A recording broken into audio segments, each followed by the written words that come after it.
গতকালকে আমি একটা লং ভিডিও দিয়েছিলাম আর বলেছিলাম যে সামনে আরেকটা ভিডিও নিয়ে আসবো, কারণ এত লং করাটা তো আসলে সবাই পছন্দও করবে না বা আমার নিজেরও ভালো লাগে না। তাই চলে আসলাম আজকে আরেকটা ভিডিও নিয়ে, যে কি কিনেছিলাম বা কোথায় কোথায় গিয়েছিলাম সেগুলো শেয়ার করার জন্য। আসসালামু আলাইকুম, কেমন আছেন সবাই? আশা করি সবাই ভালো আছেন। চলে আসলাম ছোট্ট একটি ব্লগ নিয়ে, আশা করি আপনাদের ভালো লাগবে। যদি ভালো লাগে অবশ্যই লাইক কমেন্ট করে পাশে থাকবেন, আর ভালো না লাগলে অবশ্যই ইগনোর করবেন। তো আমি প্রথমেই ঢুকেছিলাম আড়ংয়ে, তারপরে লারিভে ঢুকেছিলাম। ঢোকার পরে থ্রি পিসের কালেকশন দেখলাম, শাড়ির কালেকশন দেখলাম। আমার হচ্ছে লারিভে একদমই পছন্দ হয়নি, আর আড়ং থেকে আমার একটা শাশুড়ির জন্য শাড়ি কিনেছি, একদমই পরার শাড়ি, মানে মোটামুটি একটা প্রাইজের মধ্যে কিনেছি। সেটা আমার হাজব্যান্ডের পছন্দ অনুযায়ী কিনেছি, আমি নিজে পছন্দ করি নাই, কারণ যেহেতু শাশুড়ি আম্মা বলে কথা, তার নিজের ছেলের পছন্দ অনুযায়ী সে হয়তো পছন্দ করবে, এই কারণে আর কি তার পছন্দেই কিনেছি। তারপরে আমি হচ্ছে কেনাকাটা করে এই দিকে চলে আসছি, কারণ ওই দিকে আমি অনেকগুলো দোকান দেখেছি, আমার একদমই ভালো লাগেনি। বাড়ির এদিকেই আমি হচ্ছে তনিয়াপুর শোরুমে চলে এসেছি। তনিয়াপুর শোরুমটা একদমই আমাদের বাড়ির কাছেই, মিরপুর 2-এর মধ্যেই।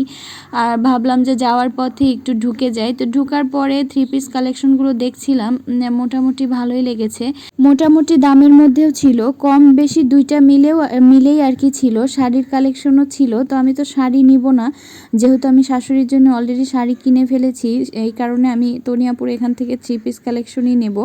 তো থ্রি পিসগুলো আমি একটু ট্রায়াল দিয়ে দেখছিলাম, ভালোই লেগেছে, খারাপ লাগেনি। তো যেহেতু আমার আর আমার মেয়ের জন্য দুইটা থ্রি পিস নেওয়া লাগবে, এই কারণে দুইটা নিয়েছি, আর তনিয়াপুর এখান থেকেই নিলাম। আর আমি যেদিন গেছি সেই দিন তনিয়াপুর ছিল না, তো কর্মচারীদের সঙ্গে আমি কথা বলছিলাম আর ভিডিও করার জন্য একটু পারমিশন চাচ্ছিলাম যে ভিডিও করা যাবে নাকি। প্রথমে অবশ্য তারা রাজি হয়নি, পরে একটু অনুরোধ করেছিলাম, করার পরে একটু রাজি হয়েছিল। রাজি হওয়ার পরে আমি একটু ভিডিও করেছিলাম, থ্রি পিসগুলো একটু দেখাচ্ছিলাম। পরে আপনারা যদি চান আমি আরেকটা ভিডিও নিয়ে আসবো তনিয়াপুর শোরুমের, আমি একটু চারিদিকে ঘুরিয়ে ভিডিও করেছিলাম, তো পরে আবার ওইটা দিব। তো যাই হোক, আমার যখন কেনাকাটা শেষ হয়ে গেল, আমি অলরেডি রিকশায় উঠে পড়েছি। উঠে আমরা বাসার দিকে রওনা দিচ্ছি। আমার খুবই ইচ্ছা ছিল তনিয়াপুকে দেখার, তবে কপালে না থাকলে আর কি যা হয়। তনিয়াপুকে আমার খুবই ভালো লাগে, বিশেষ করে ওনার ব্যক্তিত্ববানের জন্য। উনি খুবই ব্যক্তিত্ববান, খুবই স্পষ্টবাদী, আমার খুবই ভালো লাগে।